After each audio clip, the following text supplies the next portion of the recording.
Welcome to the Big Freaking Change podcast, where we dive deep into the stories of those who took bold action, embraced uncertainty, and transformed their lives without ever feeling ready. I'm your host, Cara Moeller Poppitt, author of The Big Freaking Change and the creator of the Get Unstuck Cycle of Change model. Each week, we'll sit down with remarkable individuals who have taken bold steps in their lives, personally and professionally, to make meaningful change. Whether you're seeking a career shift, personal growth, or a boost in confidence, our goal is to inspire you to stop waiting and start taking action.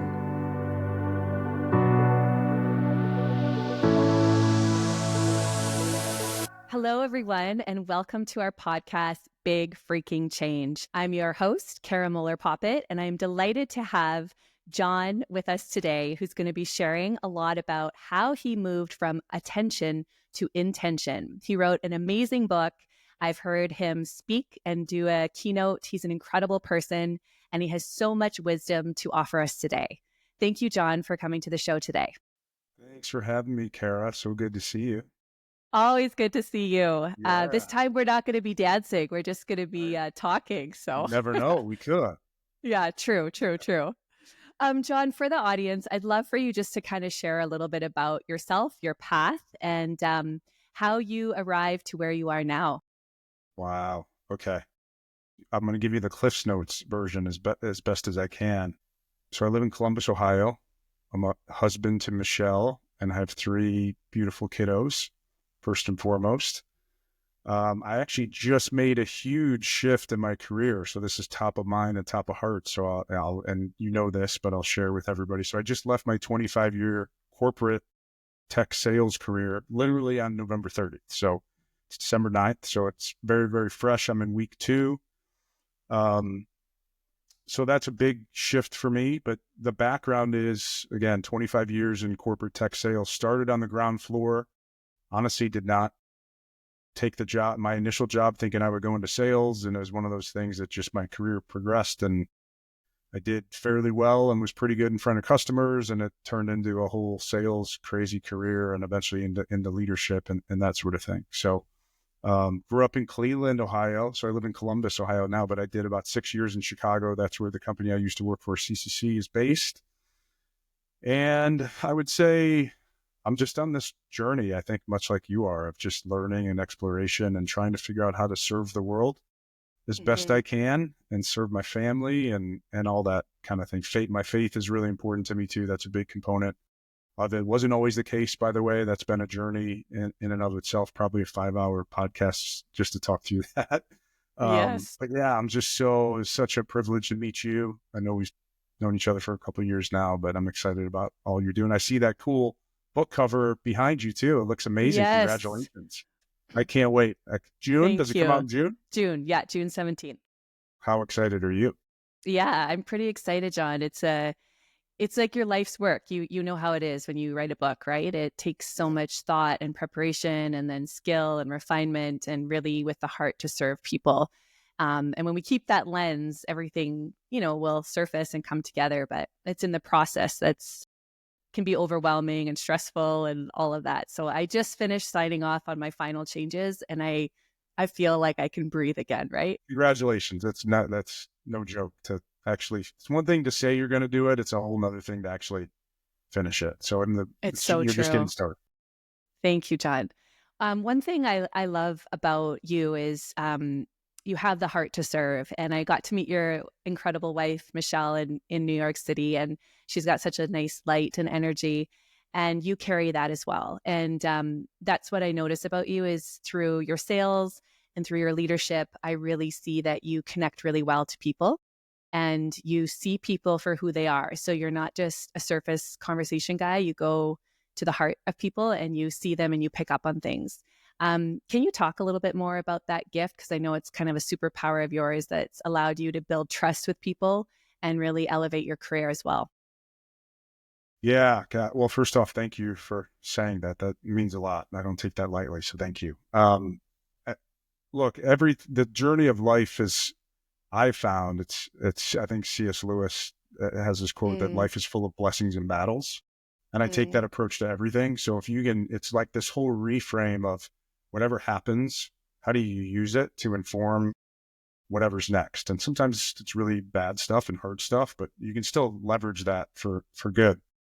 And so I would say my trust journey of just trying to like live into this whole um, environment where, yes, I really try to show up where I can, and that's people tell me that, hey, you can really build trust authentically quickly. And that's helped me in my career for sure.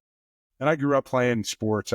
Played every sport and ended up focusing on soccer in college. So I was a part of like many team environments, and I was kind of always the connector guy and kind of the guy that made people laugh. And you certainly work hard and build trust that way too. But I would say early in my business career, I was pretty selfish. So once I got a taste of selling, I got decent at it and got promoted at like, I don't know, 30 years old or something, and was making good money. But I was all about myself. Like it was literally, hey, sales can be a selfish game. Business can be a selfish game, right? You're trying to grow revenue, especially in sales. I'm paid on how much I sell. Mm-hmm. So I thought it was this whole game of I'm trying to beat my customer, and I'm trying to it's not trick. I'm trying to persuade them to buy something. And the more they buy, the more I make. And I realized after I had a couple years of success, but then I had one account that I called a buyer out because he wasn't moving fast enough to move forward with one of our software platforms. And I challenged him, and I didn't have the trust built. Well, guess what? I came home from that. Flew out to Hartford, Connecticut. I came home the next day in Columbus, and I got an email from my boss, which was forwarded from the customer. And I had used the word minutia in my conversation. I said, yeah, I think you're getting lost in the minutia. Well, guess what? The customer sent an email to my boss saying, your rep did this. The word minutia was underlined, I swear, like 17 times. I'm not kidding you. Oh, wow. Well, next thing I know, I was taken off the account. I mean, this is like 70% of my book of business. And then within 3 months, I got shifted off that team onto a new team. And I had another account that I thought a really trusted relationship with. They were threatening to potentially leave our company and go to a competitor. Well, I quickly learned I had something I had to change. And what happened was, with that second example, I was really good friends with these guys, but I wasn't delivering value. I didn't have the right trust built. So here I had two separate examples just hitting me in the face. Like, you're not as good as you think you are. You think you're this like relationship guy, but at the end of the day, you're not building authentic trust. You're not in it for them. You're in it more for yourself. And so I had to pivot. I mean, it was a really good awakening of like, all right, it's not about me. It's about the customer and about the other people and how do you serve. Mm-hmm. And it's been incredible because business has become fun in that, all right, what I found is I ended up not being a salesperson anymore. I just became someone that wanted to serve and solve problems. And I would go into a room and I was kind of known to like get on a whiteboard and just vision with customers and just talk to where do you want to go? And if our products were a fit, then I would share that with them. And it worked.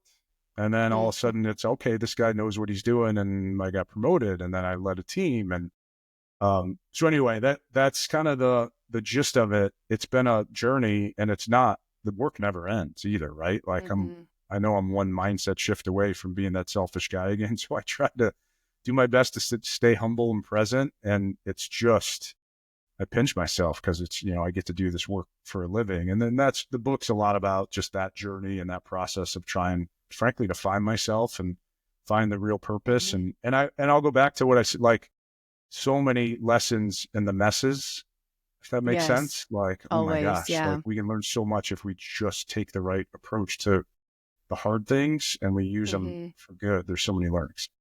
I love that. I really like your mindset that selling is about serving. And that's something that I really try to do in all my business too, is I believe connections at the root of all business. And when we're connected to people, and people do business with people they like, right? And we have authentic connection. And if we have the mindset that we're here to serve, everything just kind of amplifies.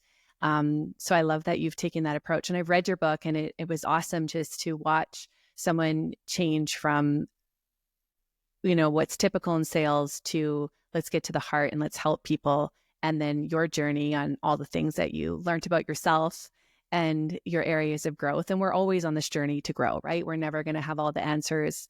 And I think it's always hindsight that we look back and we learn and we discover why things had to happen. But when we're in the storms of life, it can feel very overwhelming and very stressful. Jon, I'd love for you to kind of speak to, you made this massive change in your career. You had this successful 25-year career. It was stability. It, served your family. It served you for a certain amount of time. And then you made a pivot to go out on your own and do the coaching. Can you speak to kind of what led you to that and maybe lessons you've learned?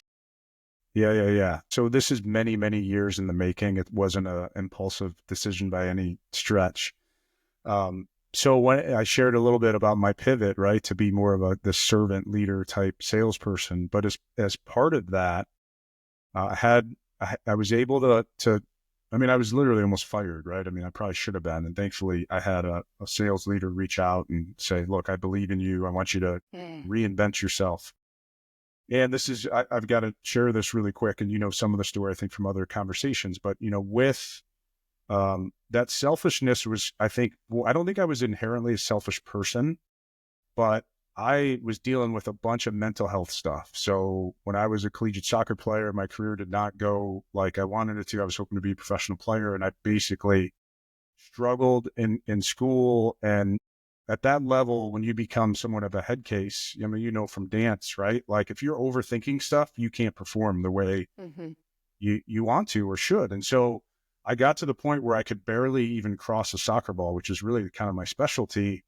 And that led to a lot of negativity and self-limiting beliefs and drug and alcohol abuse, some bad stuff, right? So many years, which then kind of leads to this like deep depression and anxiety and this sort of thing. So I spent many years hiding that, and that I think led to some of that selfish behavior. And then during that, probably the darkest point for me was I had a panic attack during a presentation. For a sales guy, that's never good. This is like presenting was never an issue for me. And all of a sudden I couldn't present, much like soccer was never an issue. And then all of a sudden I couldn't kick a soccer ball. And so I got the help I needed. It was the low point, but I got from everything from therapy to learning more about myself to getting coaching. I went to this thing called Toastmasters, which was like a speaking club just to get my confidence back up. And through that process, I wanted to keep learning. I was at this point where I was like, okay, I'm getting better. I'm having some success, but I can still learn from others. So I reached out to a couple friends at our company to interview them. And honestly, just to ask them like, hey, how do you go about your work day? How do you start your day? Basic tactical stuff, even like, what do you eat? How much do you sleep? All this stuff. And one of the guys said, Jon, this is incredible. You should do a readout at our sales kickoff meeting and share what you learned. And so I said, cool, let's do it. And it turned into, I went from 3 interviews to like 40 or 50 just in our company. Even went and met with our CEO in Chicago. He gave me 10 minutes on his calendar. It ended up being like a 90-minute meeting because no one had ever really asked him these types of questions. Yeah. And then I presented a readout on, hey, here's what the best of the best do to perform at a high level. And here, I had this soccer background, and then I had this performance background in business. And it was really cool to see the patterns come together. And frankly, how much people were struggling. I talked to some guys and gals did very well, and you would never know it. And they were stressed out as can be, couldn't sleep, yada, yada, yada.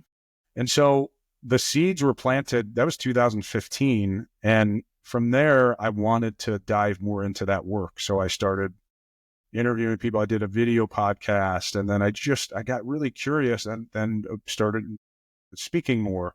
And to go from panic attack speaking to actually getting on fairly large stages, it was a big jump. I had to really work on that muscle and do it scared, in all honesty. Yes. So that I knew, if you would have told me 5 years ago, I knew at some point this was going to be the life's work. And it was just a matter of, you got to dot the I's and cross the T's, so to speak. And I've got 3 kids and a wife, and, I got to make sure mouths are fed and all that. So, so I wrote the book 2 years ago. And what's interesting, I had a very close friend call me out about a year ago, and he said, you write this book about intention, and your process is all about this vision and taking steps, from your current state to your future state and take the steps to close the gap. And he said, you're not living in congruency with what you talk about.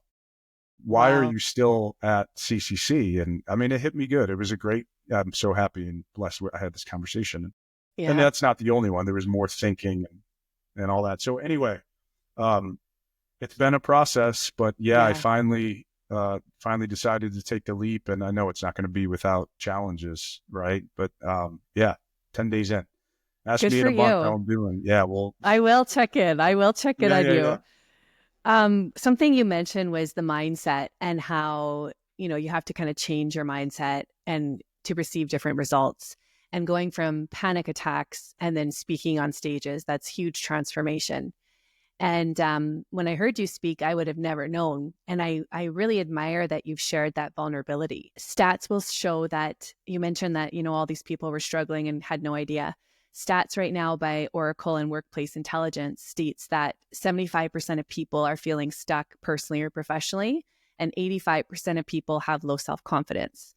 And I believe that the model of confidence we have in society is backwards. Like we think we need to feel ready, then we're going to do the thing. And I believe it's completely reverse. You do the thing and you feel ready and you develop your confidence.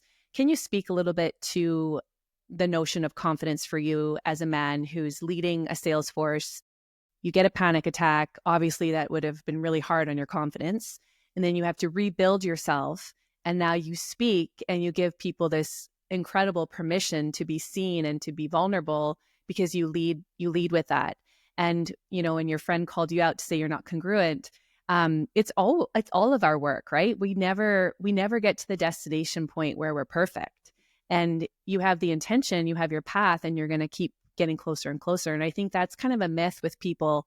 Even with big freaking change, we're talking about people that have made huge change, and we don't do it perfectly. We do it messy. There's a lot of messiness inside, but we only see people's end result, right? We only see people, where you are now as a successful person, now starting your own coaching. But I'd love for you to speak a little bit more on the mindset and how you had to rebuild your confidence. Yeah, I love it. And it's so congruent with what you talk about. So, we're taught that you need to be confident before you start. Yeah.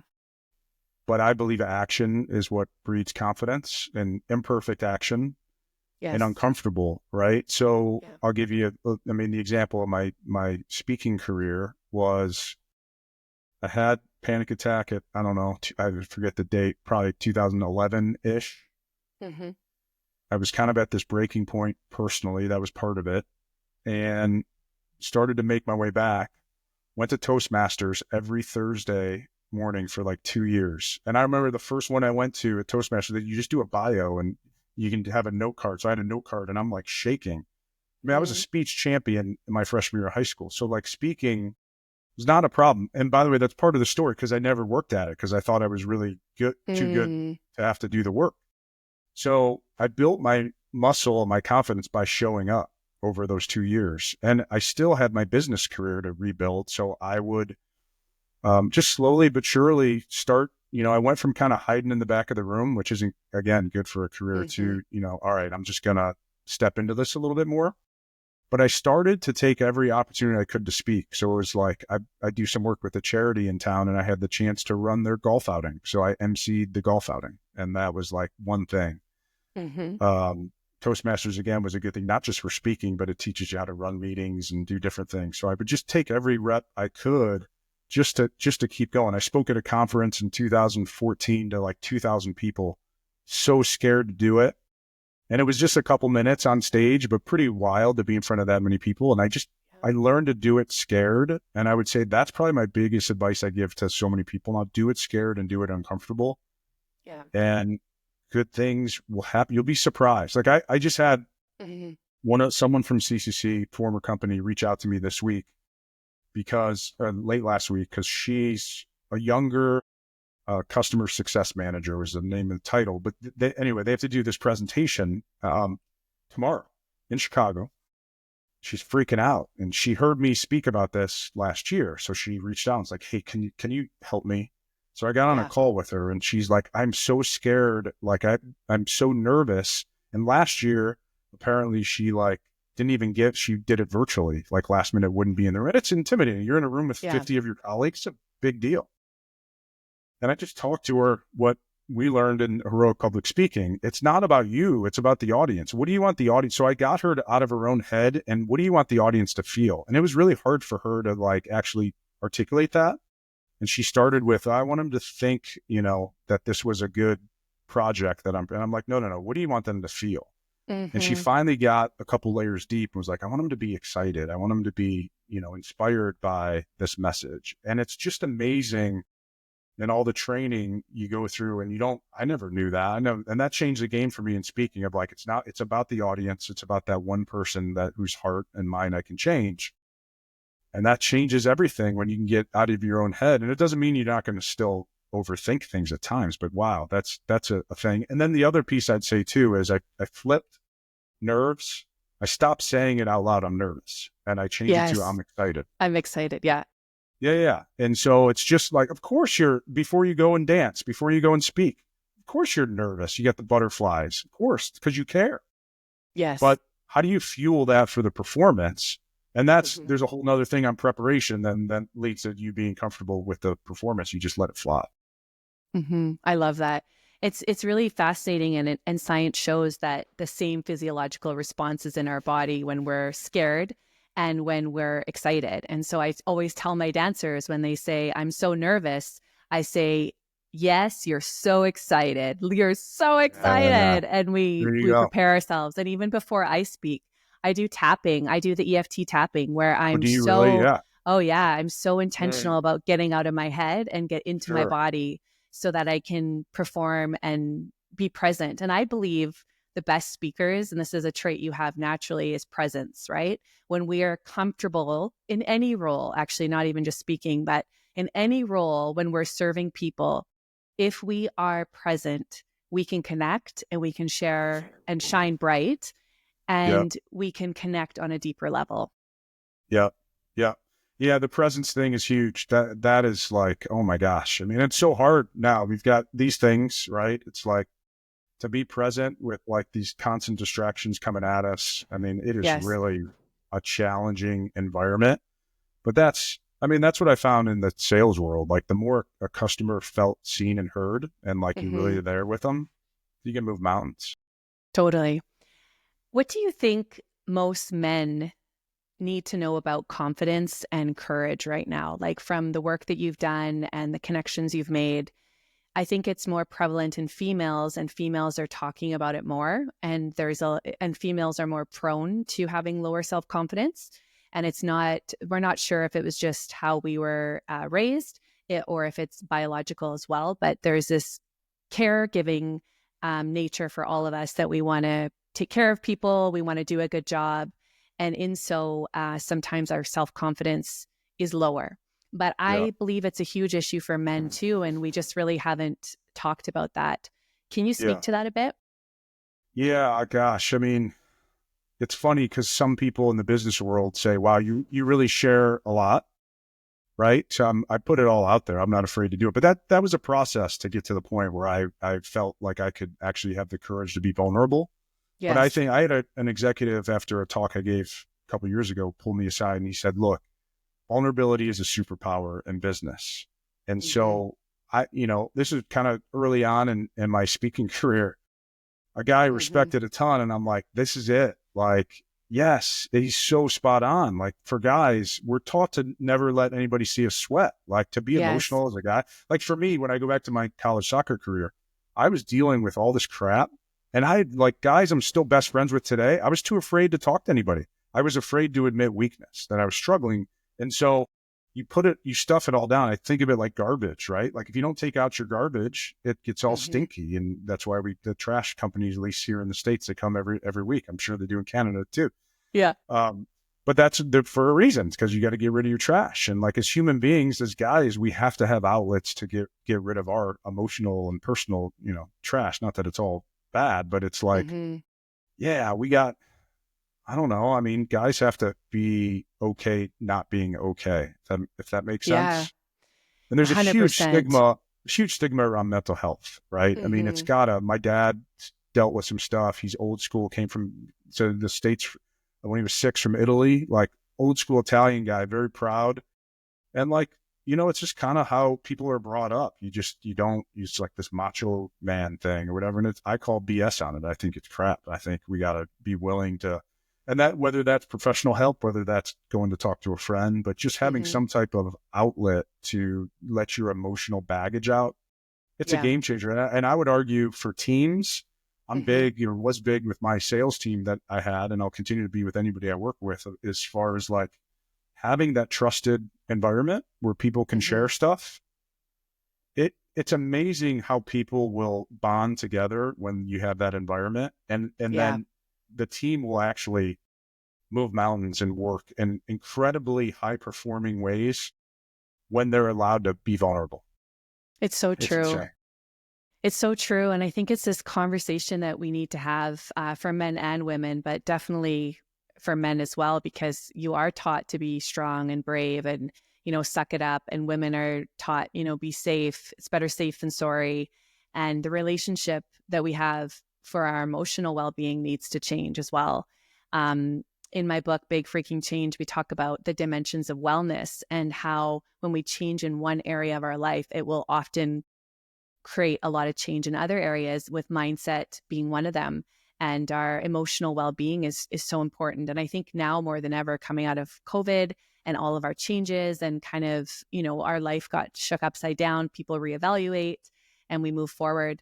Um, when you're talking to potential clients, because you're coaching them now, and they want to make a significant change, or they want to, take a bigger leap in business, or, you know, they're making a significant step in their life. What advice would you give to them to make the change that they desire? Yeah.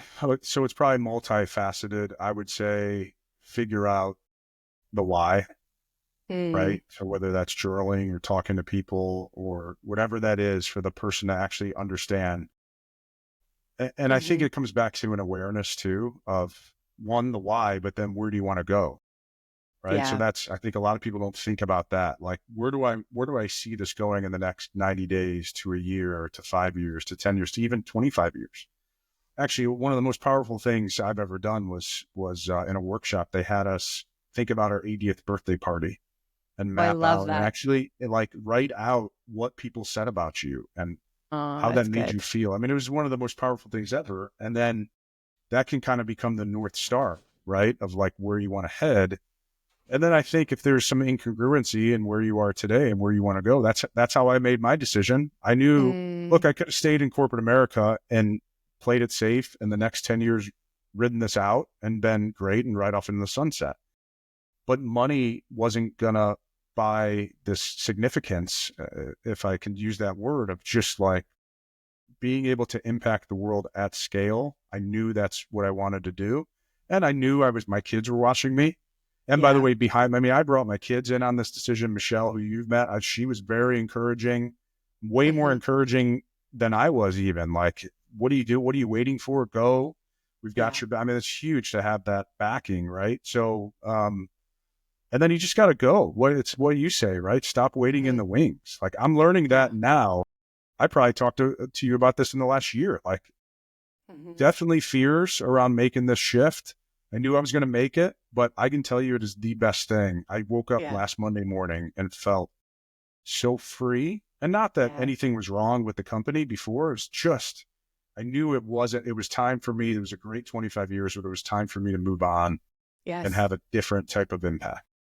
I love that. I think it's so valuable to state that we need to change the relationship with change itself. And Yeah. you're an example of you stepping out, leaving your 25-year career and doing something that you feel aligned and powerful in your service and your calling. And sometimes we need those reminders, like just like you're saying, your wife gave you that extra backing, even maybe more than you gave it to yourself, because she's like, look, I see your potential and I know your heart and I want you to go serve and make this impact. And I always tell my clients to think about their 90-year-old self. What would that 90-year-old Mm. self tell you right now in your life right now? And there's so much wisdom when we just kind of slow down and tap in and tune in, right? Really like tune in to our feelings. And in my book, I talk about 95% of our decisions we make in life are based on feelings. This is proven, Mm, but we don't talk about them enough. We stuff them down. We don't even understand. Like lots of people will think you can just be happy, sad, angry, mad. And it's like there are so mhm. many more emotions, and to unpack it and and listen to our inner knowing, our divinity, our divine calling, right? To actually listen and pay attention and then do like physically, like you said, you do it with fear. And I always tell people embrace the fear because it's going to teach you what you're made of, right? It's going to open up your landscape even far beyond what you thought was possible. Yeah, yeah. um yeah, Jon, I'd love for you to tell me how you look at the word courage. Like how do you define courage? Because I always say we don't need confidence, we need courage to make these changes, right? You need courage to leave your job, do something new. Can you talk about that for a bit? Yeah. Yeah. First off, I think courage, the origin of the word, I think it's Latin origin, is core, which means heart, Hmm. right? So to me, courage is about getting into the heart. And I talk about this in my book, this idea of attention is head focused, but intention is heart focused. And you need the Hmm. head focus, but like when we can get down the layer and when the heart and the head are aligned, that's where the magic happens. So I think Mm. just courage is to be this heart-centered approach. It's doing something scared, right? Yeah. It's being comfortable with the uncomfortable Hmm. and just putting it out there and trusting that it's going to work out, right? Like I've had so many people pour into me through this process as far as like, hey, look, once you move, you're gonna, and you may pivot once you move too. Like it's not going to look how you Yes. think it's going to look. Yes, So that's so just important. yes, jump and then build the wings on the way down, so to speak. And that's good, powerful advice, I think, that I've taken to heart. And it's, I'm open to it. But courage to me starts with that heart focus and really listening. And that's that Hmm. divinity, that's that slowing down, that's journaling, that's going for a walk, that's meditation. It can be anything to anybody, working out. So many ways to get there, but I think we have to slow down a little bit to speed up. And that's getting like 100%. really in tune with the heart. Oh, I love that. Yeah, 100%. I think it's so important for people to know that after you make a change, you can pivot, right? We often think we focus on all the things that could go wrong. And I like to remind people to think about all the things that could go right. And after you make a big decision, you can pivot and you can find your way again. In your book, you talked about moving from attention deficit disorder into intention. And I'd love for you to kind of speak about the philosophy of your book and why you wrote it.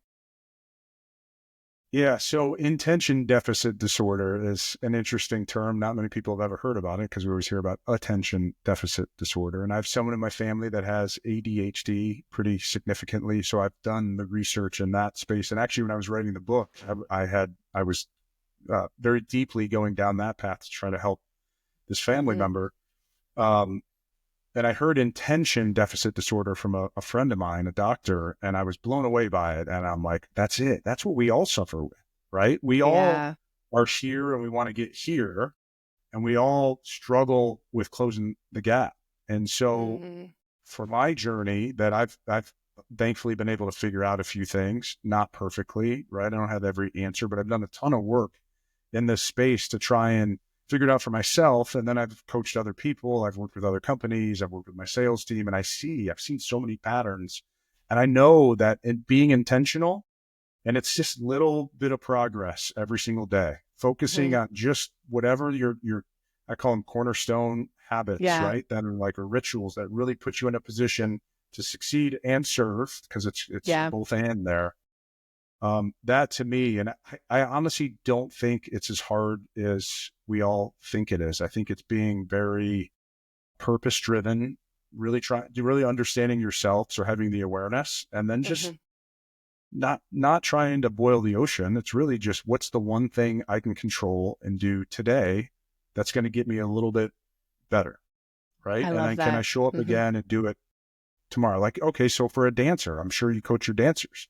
If you want to Hmm. be a great dancer, you're not going to just show up and be a great dancer on day one, but Hmm. you can put the work in for 2 hours or 5 hours. I don't know how long dance is, but And then over time, I guarantee you see these little dancers that become amazing ballerinas or whatever, but they've Yeah. put the work in, and it's like it's brick by brick by brick by brick. And honestly, I never knew that. Even when I was growing up Mm, playing soccer, I got pretty good, but I was never intentional about it. I just got good. And then my parents would drive me to practice, and then they'd want a goal and put it in our backyard. And I loved to play. I loved the game, but I never really knew that's what I was doing. So it's fun for yeah. me now to be able to help other people and say, it's like not that hard. I was working with my daughter yesterday. She was struggling with homework. And Hmm. I literally mapped out like, all right, let's just spend the next 30 minutes focused effort and see what we can get done. And she got one Yeah. assignment done, and I gave her a break. And then Yeah. she came back, another 30. Let's do it. Break. Hmm. No, she got 3 assignments done in an hour and a half, which used to take her like 4 hours. But she's Yeah. also, her attention has been divided. So I'm trying to teach her. We don't teach our young kids enough about productivity and effectiveness and those sorts of things, right? So, Mm. but it's not that hard. I don't think, but I have a coach that says it's simple, but it's not easy, right? So Yeah. it's not So always many easy to execute. things. Yeah, it can be simple and not easy. I love that.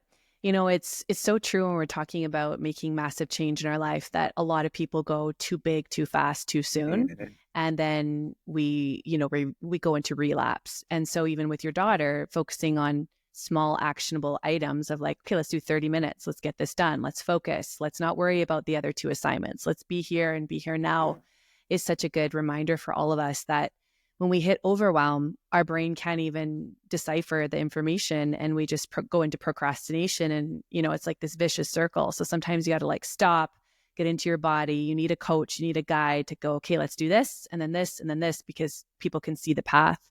Jon, I'd love for you to share a little bit more about the coaching that you're doing right now and how people can find you. Yeah, thank you. Yeah. So one, it's early on and as far as this new adventure, but I have been coaching. I had the fortune a few years ago to get tied in with an executive coaching company that I hired to coach me. And then I did some coaching on behalf of them a little bit on the side. So that was fun. So I am not officially launched with this new kind of adventure, but the couple things. One is speaking. So I'm doing a lot of speaking. Two is I'm launching the With Intention course in January. So I Awesome. wrote the book 2 years ago, and then we built a course that's an application of the With Intention frameworks. So we're going to launch that in January with probably a cohort-led environment where I'll teach. So it'll be a smaller kind of test offering. And then I will be launching a coaching practice for sure. That'll be part of this. And I'm doing some consulting and whatnot. So my Awesome. website's jongiganti.com, and you can find a bunch of resources there. I do write a weekly newsletter that I publish every Saturday. If you sign up, I'll give you a chapter of the book. And then I publish on LinkedIn pretty much 5-6 days a week, just little Okay. short inspirational essays about all this stuff. And so people can find me there as well. Yes. And your book is With Intention. It's With amazing. Highly intention, I got recommend it. Yeah. to Yes. see Good. your Show it. background. This is it. Yeah. Yeah. Yes. With Good. intention. It was, it's meant to be a quick read, 120 some pages. I want it because I fly all the time, and I'm like, I want it so Mm, someone could be on like a 2-3 hour flight and read it. It's on Audible too. A lot of people awesome. consume it that way, but Great. yeah, I'm proud of it. It's You it's one of should those be. things It's you do. good. Thank you. Yeah, you don't. It's surreal process. You'll see once you officially publish. Like once you start to get feedback from people and you realize it makes an impact, Yeah. it's unbelievable. It's really cool. It's fulfilling, right? It's that feeling Yeah. that money can't buy. It's the fulfillment of purpose and drive and your talents. Everything comes together when you have that magical feeling of like, I'm here to serve and this is the impact I can make. So Yeah. that's Yeah. And wonderful. I think I'd say to everybody, don't underestimate the impact you can have. We can all transform other people's lives 100%, no matter Mm, where you've been, what your story is, whether you write a book or whatever it is. I mean, you can do it by saying hi to someone in the street and mm. asking someone genuinely, how are you doing? Like, it's amazing. We all have the power to really impact the world in a big way. That's such a good reminder. I know myself sometimes when I'm with so many people and then I come home, I can't be with around more people. I'm like, whoa, I need to like bring it in and connect to my Yeah. Yeah. family, connect to Me too. myself. And and chill. But it is important, those gentle smiles, those little hellos, and you can make a huge difference in someone's life just by your presence. And so that's a great reminder for all of us. Jon, we're going to wrap up today's call with you. And I just want to thank you for showing up the way you show up. I think you have great confidence, great authenticity, and you really inspire people to show up as they are. And that's something that's hard to do. When we go through hard times in our life and we have this messy middle, the only way through to get to the other side is we got to go through it. And I think that you're a testament of that. Like, you've gone through the hard times and now you've overcome so much, and you're here to teach other people and inspire people. So I want to thank you for how you show up. And then I'd love for you to wrap up with, encouragement for anyone who's listening that wants to make a significant change in their life. What would you tell them? Yeah. I have a hat here I was going to wear, but I just got this recently. It says "Into the Storm." You ever seen this before? No, I haven't. So the "Into the Storm," I'll hold it up while I share the story. So a bison, so if there's a storm, let's say it's in Colorado, wherever, a cow, for example, if a storm's coming, will run away from the storm, right? Well, what happens when they run away? The storm just follows them and chases them down. We'll set this aside. A bison actually runs into the storm. Why? Because they get through it faster.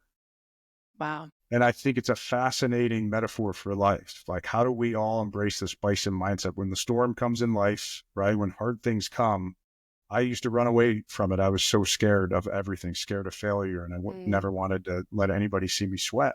And once I realized, no, I'm going to run into the storm. I'll be okay with this messiness. You actually get through it faster. And I think that's a huge shift for anybody to take on. It really, don't run away. Like, deal with your stuff, get the help you need. Just run into it. Don't run away from it. I love that, Jon. Thank you for that reminder. I'm going to take that for myself while I go through life too. Me too. I need it. Believe me, I feel like I'm doing all this for myself more than anything. Well, thank you, Jon. You've been a blessing. Thanks, Cara. I really enjoy your work, and I look forward to connecting soon. If you're listening to the podcast, make sure you grab Jon's book. You can follow him. We'll put all the details in the show notes for you. Remember to embrace the courage, like Jon said. Go scared, go messy, but you got to take the action and move forward. So thanks for being with us today, everyone, and have a great day. Bye for now. We hope you enjoyed this episode and would be so grateful if you could share it with someone else that could benefit from it. Let's remember to change our relationship to change itself and take aligned action. If we want to make meaningful changes in our lives, we need to embrace stepping into the next version of ourselves in the process. Remember, stop waiting to feel ready and start taking action today.